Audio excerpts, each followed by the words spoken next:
Gus Islah _2, Jokowi pengkhianat. Pak Jokowi telah mengkerdilkan Indonesia menjadi sebesar Solo saja. Darah saya terutama itu dihalalkan di mana-mana.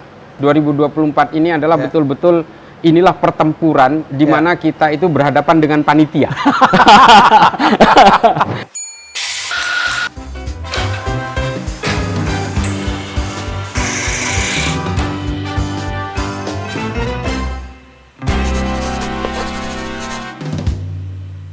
Cak Islah, selamat kembali lagi ke Rumah Perubahan. Terima kasih, Prof. Kita baru sebulan lebih ya? Iya. Hampir 2 bulan lah. Hampir 2 bulan. Hampir 2 bulan. Tapi penonton intrik ternyata ingin Cak Islah muncul lagi. Iya. Ya, kami banyak sekali menerima permintaan ingin tahu perkembangan terakhir. Katanya Cak Islah katanya. Yang nonton banyak sekali. Jadi saya mengundang Cak Islah lagi, kita ingin tahu perkembangan terakhir. Cak, ini sangat menarik sekali ya. Beberapa lembaga survei baru saja mengeluarkan hasilnya dan kita bingung. Ada yang menginflasinya ke sini, ya, yang di sini segini, kok nggak sama ini satu sama lain ya.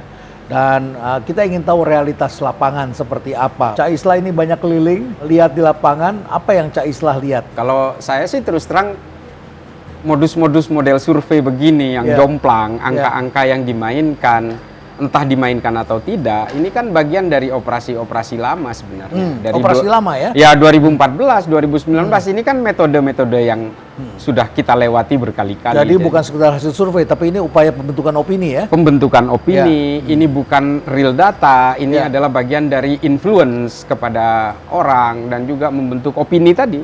Dan ini sudah kita lewati kok. Artinya kita juga nggak kaget juga gitu. Loh kok bisa segini? Ya sudahlah. Saya nggak tahu itu survei-survei yang seolah-olah angkanya menjadi jomplang itu apa surveinya hanya di kota atau di satu kantor partai, saya juga nggak tahu sebenarnya. Tapi kalau di pedalaman ya karena saya bagian dari orang yang bergerak untuk ingin tahu dari akar rumput itu seperti apa suaranya, ya masih seperti yang saya temukan pada awal-awal. Sama saja sih. Juga menarik ada tokoh intelijen, Pak Hendro Priyono, ya, yang kita hormati, dan beliau mengatakan bahwa pemenangnya adalah Prabowo Subianto. Sudah hampir pastilah itu Prabowo dan Gibran menang katanya. Tanggapan Anda? Ya, saya menghargai apa yang opini dari atau prediksi lah dari Pak Hendro sebenarnya. Mungkin Pak Hendro melihat adanya pelibatan aparatur-aparatur negara, pelibatan dari berbagai operasi-operasi komponen negara. Ini kan pasti kalau orang yang berbasis intelijen, pasti pemahamannya akan mengerucut kepada pemenangan satu paslon. Karena pelibatan dari berbagai instrumen negara itu memang akan cenderung bisa mengubah orang, baik secara normatif atau meskipun lewat operasi-operasi rahasia yang bisa mengubah suara dari orang-orang yang tadinya suara golput, bisa saja dikonversi. Ini kan praktek-praktek biasa yang juga terjadi di Amerika sekalipun. Nah, kalau Pak Hendro berbicara seperti itu, ya itu adalah semacam awareness saja. Ya, kita melihat sekarang ini kita tidak boleh berpura-pura lah bahwa kekuatan besar juga sedang melibatkan banyak komponen negara untuk berpihak kepada dirinya, demi kepuasan dirinya, demi kepentingan dirinya juga. Dan ini awareness yang dibangun oleh Pak Hendro. Kalau kita bertarung dalam suatu pertandingan, sebetulnya kan seru kan kalau kita punya lawan yang seimbang. Betul. Seru ya, penonton juga senang ya.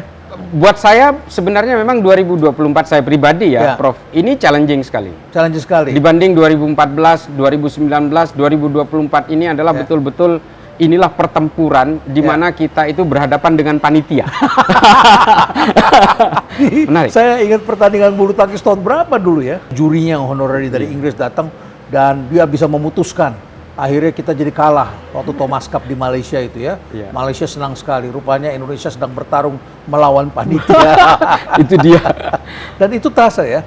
Kita bertarung jadi bukan berhadapan dengan lawan, dan kita berhadapan dengan panitia saat ini. Betul, betul. Dan kita rasakan sekali intimidasi dalam bentuk-bentuk halus misalnya, termasuk juga penurunan-penurunan baliho, penurunan banner, dan juga pemanggilan-pemanggilan, upaya-upaya penggembosan dari berbagai kegiatan itu juga terjadi, dan itu melibatkan aparat negara. Itu serius itu? Terjadi serius, itu? Saya mengalami itu. Upaya-upaya penggunaan aparatur negara untuk berusaha melemahkan kegiatan-kegiatan kita itu terasa. Saya berani berbicara seperti ini karena saya mengalami sendiri. Modusnya apa saja ya? Misalnya kita akan mengadakan pertemuan dengan beberapa tokoh gitu, Ya. tokoh masyarakat gitu. Yang akhirnya tokoh masyarakatnya itu ketakutan. Waduh, saya jangan deh, saya takut gitu. Sebetulnya kalau kita ingin pemilu yang jujur dan adil, seharusnya kita harus bertindak adil pada semuanya. Sehingga ini menjadi suatu kontestasi yang riang gembira. Betul, betul. Ya. Selama ini kita mengagung-agungkan demokrasi yang berbasis meritokrasi. Ya hari ini berusaha dirampas dengan melibatkan orang-orang yang seharusnya menjaga kami, justru menjadi orang yang menakut-nakuti kami. Itu menurut saya inilah tantangannya. Ada satu pernyataan yang menarik, saya ingin klarifikasi. Kalau saya tidak salah, saya baca judulnya itu. Ya, Gus Islah, _2, Jokowi pengkhianat. Itu benar statement Anda begitu? Saya mengakui memang itu, pengkhianat demokrasi. Oh, pengkhianat. Dan juga mengkhianati kami yang mendukung beliau dari dulu. Ya, apa maksudnya? Kami dulu mendukung Jokowi secara garis keras, mati-matian, bahkan sampai darah saya terutama itu dihalalkan di mana-mana. Tahun 2014 itu kami mati-matian mendukung Jokowi karena musuh dari Jokowi ketika itu bukan hanya Prabowo tapi adalah kelompok-kelompok kanan. Radikal. Ya. Kelompok garis keras kanan. Ya. Nah, itu yang Dan kita Anda pasti dicari itu. Sangat. Kepala Anda pasti ada harganya itu. Sampai hari ini belum Ya. dicabut fatwanya. Dan 2019 kemudian berulang. Ya. Dan kami berdiri sebarisan dengan Jokowi Ya. untuk melawan mereka. Ya. Hari ini Jokowi tiba-tiba balik kanan, bergabung dengan mereka, meninggalkan kami semua. Bergabung dengan kelompok garis keras? Ya, bergabung dengan orang yang dulu sebarisan dengan kelompok garis keras paling tidak. Oke, bergabung. Ya artinya orang dengan Prabowo lah. Ya, oke. Di mana kelompok-kelompok ini entah hari ini ada di sana atau sudah tidak di sana, Ya. tapi saya meyakini setidaknya sebagian masih di sana. Dan kemudian Jokowi bergabung dengan Prabowo hari ini meninggalkan kami semua yang dulu mati-matian berjuang untuk Jokowi. Dan di satu sisi Jokowi juga melakukan praktik manipulasi terhadap aturan-aturan di dalam demokrasi. Dia menunjuk anaknya menjadi cawapres, mengikhlaskan anaknya menjadi cawapres ketika dia sedang menjabat sebagai Ketika presiden. dia sedang menjadi panitia. Betul. Ya. Ini yang membuat kami kecewa. Itulah mengapa luapan itu kita ungkapkan dalam bentuk tekstual. Jokowi pengkhianat. Bukan hanya pengkhianat terhadap demokrasi, di mana dia lahir lewat demokrasi, tapi juga dia mengkhianati kami-kami yang dulu mati-matian menjadi pasukan-pasukan tempurnya Jokowi. Pertanyaan saya adalah, apakah ini hanya kekecewaan di kalangan elit saja atau juga dirasakan oleh masyarakat? Memang tadinya kekecewaan di kalangan elit, memang tadinya. Tapi kemudian meresap pelan-pelan sampai ke bawah. Saya, Prof, kemarin itu keliling di Jawa Timur, mulai dari Mataraman. Saya sempat hadir di reuni akbar di Lirboyo. Saya kemudian jalan ke beberapa tempat di Tapal Kuda dan juga di Madura. Saya belusukan kurang lebih saya hampir 1 minggu melakukan itu semua. Tapal Kuda itu mulai dari mana saja? Jawa Timur bagian timur. Jawa Timur, Pasuruan, Probolinggo, Jember sampai ke Banyuwangi. Sampai ke Banyuwangi. Iya. Ya. Oke. Resapan-resapan tentang kekecewaan terhadap Jokowi ini sudah mulai terasa. Makanya saya nggak kaget dengan hasil survei yang sedemikian jomplang itu. Saya tidak percaya. Tapi kalau aparat desa juga sudah turut, bagaimana kita tidak mempercayainya? Kan mereka sangat dekat dengan warganya, dengan masyarakatnya. Ya, saya kira kepala desa terutama mungkin kemarin dikerahkan itu kan karena mereka menginginkan masa jabatan 9 tahun. Ya. Dan kemudian saya dengar-dengar Pak Jokowi menyetujui rancangan undang-undangnya, tapi kemudian kan harus diputuskan di DPR. Ya. Dan itu sebenarnya juga bukan, kalau diklaim itu abdesi, ya bukan abdesi semua. Karena yang berangkat dari Madura ini adalah AKD, Asosiasi Kepala Desa. Asosiasi Kepala Organisasinya Desa. lain. Memang organisasi kepala desa, tapi bukan bagian dari organisasi yang namanya abdesi. Jadi organisasi kepala desa ini kan bukan hanya abdesi. Ada beberapa, AKD, ya. ada juga apa namanya hampir desi-desi juga. Tapi ada organisasi Ya. lain. Menarik sekali kita melihat sekarang pusat kegiatan ada di Solo. Dan banyak juga yang bertanya kepada kami, Pak, bahas dong geng Solo katanya, begitu ya. Saya sempat bikin cuitan juga. Oh, begitu ya. Iya. Muncul seperti itu. Jadi apakah Anda juga merasa dikeroyok oleh satu kekuatan tertentu hari ini? Saya merasa bukan karena dikeroyok, tapi saya merasa Pak Jokowi telah mengkerdilkan Indonesia menjadi sebesar Solo saja.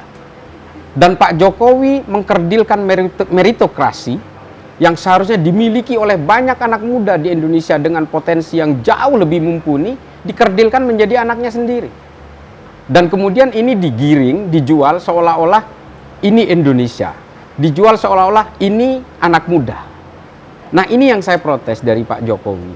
Dari sejak dulu, sejak mulai dari eskalasi pemilu 2024, saya selalu berbicara bahwa Pak Jokowi harus menjadi negarawan, jangan menjadi politisi. Dan saya menganalogikan dengan Nabi Muhammad. Bahkan Nabi Muhammad pun menjelang wafatnya tidak mau menunjuk penggantinya karena hanya ingin menjaga supaya beliau ini tetap menjadi negarawan, bukan politisi. Sekali dia menunjuk penggantinya, maka disitulah dia akan menjadi politisi dan berusaha mengawetkan kekuasaannya. Nah, ini saya selalu menganalogikan itu. Dan hari ini betul, mulai dari pimpinan-pimpinan aparat penegak hukum seolah-olah harus menjadi cipratannya Sulu gitu. Ada satu hal yang menarik. Ketika 3 cawapres ini bertemu di acara Mata Najwa, saya senang sekali melihat itu ya. Ditanya apa yang Anda pikirkan menjelang tidur. Ya. Pak Mahfud menjawab dengan sangat jelas bahwa dia suka bertanya, untuk apa saya lakukan ini lagi. Tapi begitu pagi hari saya bangun, ternyata saya dapat dorongan semangat, banyak orang yang mendorong saya. Tapi malam hari saya suka bertanya, untuk apa ya saya lakukan ini. Lalu Caimin juga sangat menarik. Dia mengatakan, sebelum tidur saya merenung, kenapa kalau saya turun ke lapangan yang hadir ramai sekali, banyak sekali, tetapi hasil pollingnya tidak seperti itu. Ya. Tapi ketika ditanya kepada anaknya Pak Jokowi, ya, kemudian dia menjawab, saya nggak mikirin apa-apa karena saya kena bantal sudah langsung tidur. Ya. Apa yang Anda ingin mengatakan kesimpulan dari ucapan-ucapan ini? Ya, sebenarnya kalau kita lihat mana yang berpengalaman, mana yang tidak kan muncul dari situ. Mana yang memikirkan dan mana yang memikirkan, mana yang tiba-tiba instan gitu. Dan mana yang sebenarnya difasilitasi oleh satu kekuatan yang sedang berkuasa, dan mana yang betul-betul merangkak dari bawah untuk tidak selalu berada di dalam zona nyamannya. Menurut saya Pak Mahfud hari ini berada di zona nyaman, sudah menjadi Menko Polhukam, cukup powerful di dalam pemerintahannya Jokowi hari ini. Tapi mengapa sih Pak Mahfud kok masih mau-maunya gitu menjadi cawapres? Kan persoalannya bukan di zona nyaman atau tidak. Ini kan persoalan istiqomah dalam pengabdiannya. Ya, baik. Ini kita waktu itu pernah menikmati kopi di sini. Dan waduh, keren. Masih ingat kopi? Robusta, ingat banget. Ya. Jadi kita harus ngopi di sini. Betul, betul, Prof. Saya senang sekali semakin banyak tamu-tamu saya, ini berkat Cak Islah juga ya. Banyak tamu-tamu saya yang juga akhirnya pengen ngopi ya, David ya. Langganan saya, Pak. Udah beberapa kali ke kafe. Betul, Robusta, no sugar please. Black coffee. Black coffee. Black coffee. Karena semenjak Cak Islah juga brandingnya kafe ini jadi kedengaran juga nih, apalagi Intrik sekarang banyak yang nonton, Cak. Oke, nanti tunggu invoice dari saya. Tapi ngomong-ngomong soal branding, Cak, saya tuh kadang-kadang suka ketawa kalau lihat sosmed gitu ya. Ada sejumlah pihak, salah satunya mungkin yang jadi capres ini, dulu kayaknya saya ngeliatnya nggak kayak gitu ya, image-nya gitu. Tapi kemudian ada entah brandingnya diubah atau disesuaikan, sehingga entah jadinya lebih dekat dengan itu karena begini-begini dong. Ya, itu Pak. Jadi lebih gemoy gitu. Nah, kalau dari sisi bisnis mungkin itu hal yang normal aja gitu. Tapi kalau dari kacamata politik gimana, Cak? Apa itu jadi sesuatu yang genuine Pak? Ya, sebenarnya kalau di dalam ilmu filsafat itu kan sudah jelas gitu. Pekerjaan yang paling berat yang dilakukan oleh manusia ketika sedang hidup ini adalah ketika dia harus berpura-pura. Pekerjaan yang paling susah itu paling susah adalah berpura-pura. Bukan hanya berpura, ada harusnya. Harus berpura-pura. Harus berpura-pura. Kalau kita acting seniman nggak apa-apa ya? Nggak apa-apa. Ya, karena itu profesi. Profesi. Ya. Ini ketika dia harus berpura-pura mengkhianati karakter yang menjadi human nature-nya dia. Salah satu ciri dari orang yang sedang berpura-pura itu adalah orang yang berusaha menutupi masa lalunya. Itu sudah indikasi awal. Berusaha mati-matian menutupi masa lalunya adalah orang yang trajektori hidupnya akan ditentukan dengan kepura-puraan itu. Suatu saat pasti ada suatu waktu di mana dia akan keluar aslinya, genuinnya, otentisitasnya. Dan ini sudah banyak terjadi. Makanya ketika misalnya kemarin ketika ada mujadalah antara Prabowo misalnya dengan Kiai Kampung di Malang, Ya, di Malang ya. yang bagaimana Yang dia Wahyu Buryadi ya, kawan saya dari Tempo itu, Betul, yang menjadi betul. moderatornya, dan ada Mbak Wiwi di situ sebagai saksinya. ya Ya, ketemu Kiai Kampung, orang bertanya, lantas apa yang mau diceritakan di situ? ya di situ kan keluar bahwa sifat aslinya yang menurut saya tidak friendly kepada audiens, tidak friendly kepada kiai-kiai kampung. Bahkan ada yang bilang karena ini nggak ngelihat salaman gitu kan, berusaha salaman kiai kampung ini, tapi Prabowo tidak menerima. Ada yang bilang karena Pak Prabowo tidak tahu ada orang yang berusaha salaman karena dia menunduk, katanya gitu. Ya saya bilang, saya jawab, ketika orang ingin menolak salaman dengan orang, akting pertama yang akan dilakukan adalah pura-pura tidak melihat. Soal apa yang dilakukan oleh Prabowo kemarin, itu pada akhirnya kepura-puraan itu akan lepas kontrol ketika dia kembali kepada dirinya. Itu kan ya sifat dasar manusia. Mungkin kalau orang-orang yang biasa menyidik tersangka kriminal itu paham betul dengan pola perilaku yang seperti itu. Ya. Tapi ya oke lah, kita terus terang begini, kita harus dukung Pak Jokowi karena Pak Jokowi mendukung Prabowo, gitu kan Prof? Ya. Ya. Mas David ya. Saya bilang nanti kalau Prabowo itu misalnya jadi presiden, yang berkuasa tetap Jokowi kok. Nanti akan Jokowi yang menentukan ini. Jokowi melakukan ini demi kepentingan nasional kan gitu. Saya bilang, oh come on dude. Saya kan selalu bilang gitu.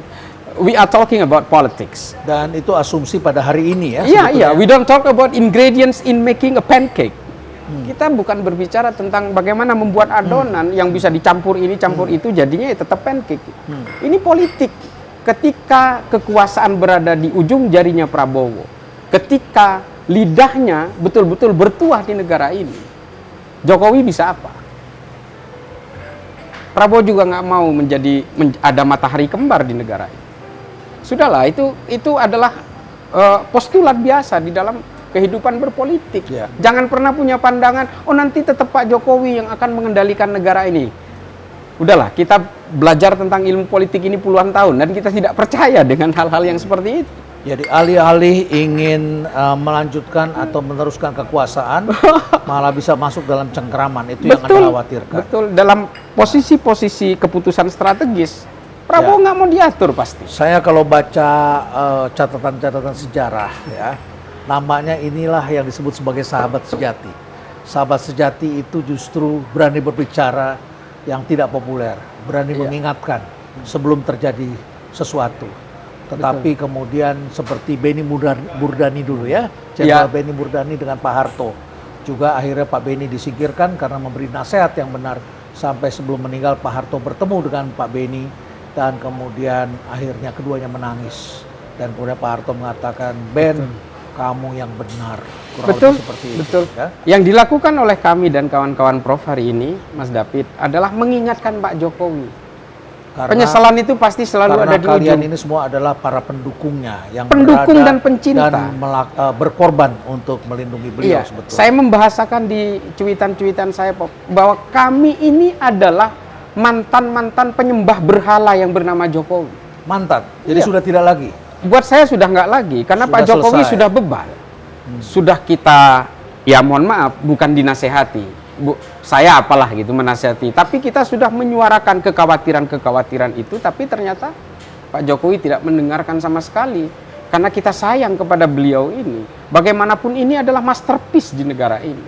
9 tahun dia bekerja memakai Hasilnya, kacamata kuda, tapi di dalam 1 tahun terakhir ternyata dia dihinggapi oleh penyakit yang sama, yang juga menghinggapi otoritarian lainnya di seluruh dunia yang di justru sepanjang sudah kita perjuangkan supaya tidak ada lagi di negara betul, kita. betul. Nepotisme. Betul. Ya, baik, lanjutkan David.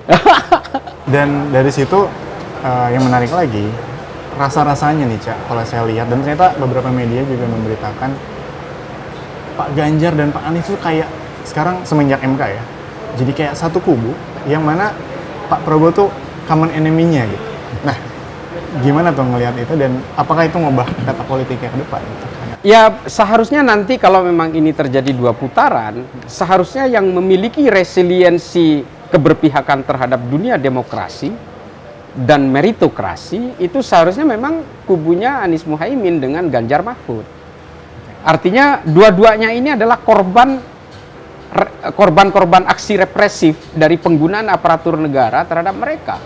Ya kalau saya sih terus terang, ya mungkin yang memiliki resiliensi idealisme dan politik yang sama, itu memang dua kubu ini, saya nggak tahu. Kalau itu urusan konfigurasi politik masa depan itu kan urusannya elit-elit. Kalau kita ini kan hanya kita hanya orang-orang jalanan yang tidak mau berbagai unek-unek ini ke bawah tidur, itu aja. Ya saya pikir nanti kalau memang terjadi 2 putaran, seharusnya dari Anies Muhaimin seharusnya memang lebih klop kalau bersatu ke Ganjar Mahfud. Menurut saya loh ya, menurut saya secara objektif.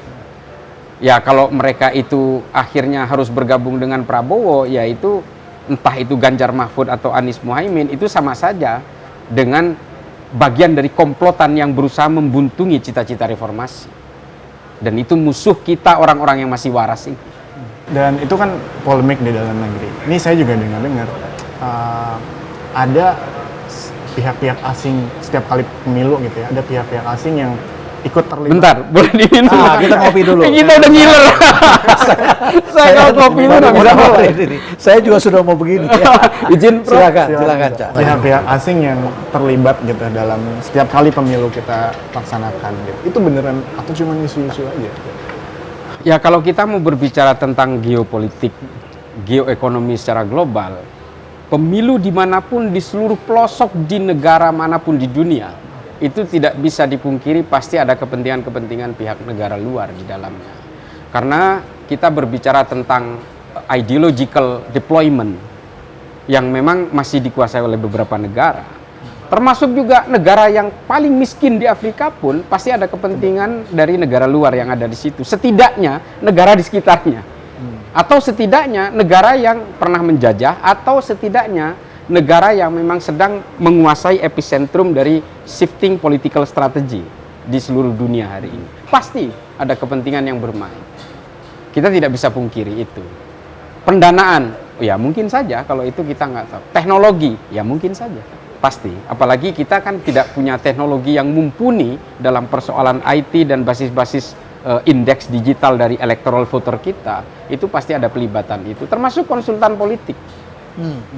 Termasuk Bongbong Marcos, termasuk Anwar Ibrahim, itu juga menggunakan konsultan politik dari luar. Ya, yang sudah punya pengalaman untuk memenangkan tokoh tertentu. Betul, setidaknya melibatkan TikTok. Ya, menarik karena TikTok baru saja ditutup di sini TikTok Shop-nya. Ya, barangkali nanti diperlukan suatu negosiasi tertentu. Itu dia, ya. Prof.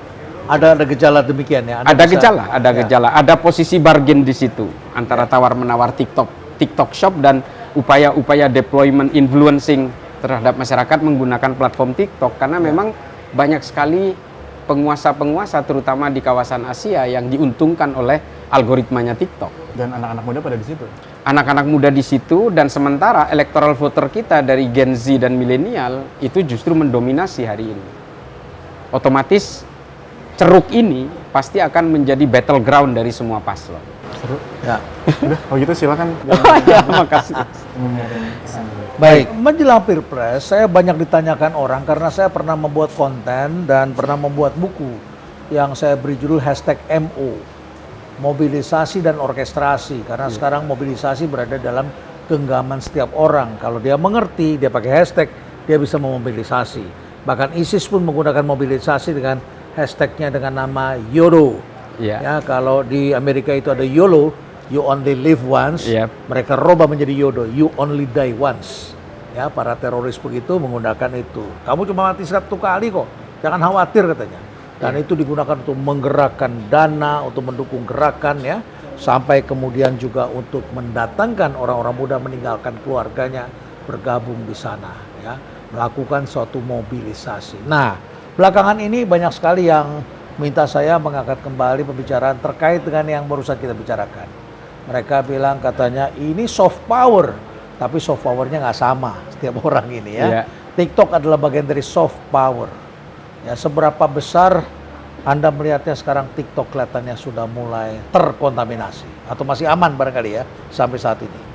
Secara platform menurut saya, Prof, TikTok itu masih belum terkontaminasi. Artinya dia algoritmanya berjalan sesuai dengan mekanismenya dia. Tapi tapi memang ada beberapa paslon yang mendapatkan keuntungan dari algoritmanya TikTok yang sedemikian luar biasanya spread out-nya. Ini mengalahkan dari pola-pola Cambridge Analytics yang Cambridge terjadi Analytics, 5-7 tahun yang lalu. Ya, Dan pencurian data dengan menggunakan cookies itu. betul, Yang kemudian betul. bisa dijual termasuk ke Indonesia. Iya, betul. Penggunaan pop-up pada zaman Cambridge Analytics itu ya sekarang sudah terlewatkan dengan lebih disimplifikasi lewat algoritma TikTok yang sedemikian luar biasanya.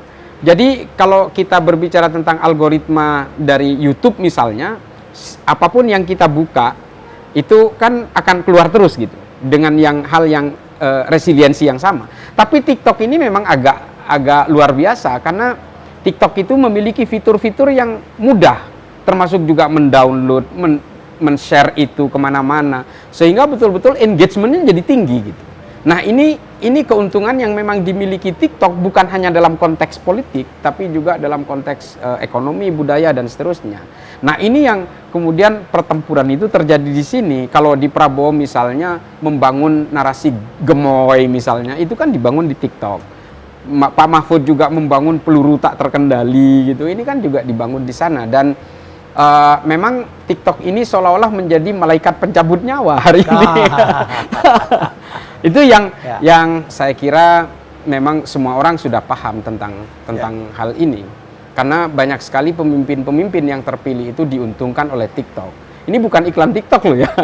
Tapi kita berbicara apa yang ada di dunia digital hari ini. Ya, Andi Wijayanto pernah mengatakan kepada kami TikTok itu algoritmanya sangat sulit untuk diprediksi. Betul sekali. Ya? Betul sekali. Mungkin, memang ya tidak konvensional. Tidak konvensional. Ya. Tapi ada lagi yang mengatakan kecuali kamu ketemu sama orang TikTok di Singapura, katanya begitu. Saya tidak tahu kebenarannya ini. Saya kira kalau kita belajar tentang programming ya di dunia digital, saya pikir ini kan mereka sesuai dengan desainnya seperti apa ketika dia membuat algoritmanya itu. Tapi ya bisa saja, artinya made by order dari programming yang ada di sana, algoritma kan bisa diatur-atur sebenarnya. Tapi mosok sih sekelas TikTok bisa diatur oleh satu kekuatan kecil di suatu negara. Dan karena sekali ini kemudian diketahui masyarakat dan kalau mereka lakukan, hukumannya akan besar. Pasti fall down. Masyarakat. Seperti Facebook ya. Ya. Facebook setelah itu kemudian fall down. Betul. Menjadi tidak populer. Tidak populer. Anda ini adalah orang yang sangat paham sekali Jawa Timur. Iya. Apa petanya sekarang di Jawa Timur? Bisa nggak dijelaskan kepada masyarakat? Petanya bagaimana? Karena hasil surveinya lain-lain ini. Betul. Jawa Timur sendiri ini kan sebenarnya dibagi menjadi beberapa bagian. Ya. Ada Pendalungan, itu daerah-daerah Madura. Maksudnya daerah-daerah Jawa bagian timur, Jawa Timur bagian timur, yang disebut dengan Tapal Kuda itu. Dan kemudian ada Are, mulai dari Surabaya, bergaris tengah sampai ke Malang. Lalu ada Mataraman, Jawa Timur bagian barat. Dan ada juga wilayah Are, Pantura. Pantai dan Utara. Di sisi lain ada Madura juga. Ya. Nah ini memiliki karakter yang berbeda masing-masing wilayah itu. Ada pesisir, ada daerah pegunungan. Ada pegunungan, ada bagian barat yang mendekat ke Solo, ada bagian timur yang justru mendekat ke pesisir bagian timur, dan ini memiliki resiliensi yang sama dengan Madura.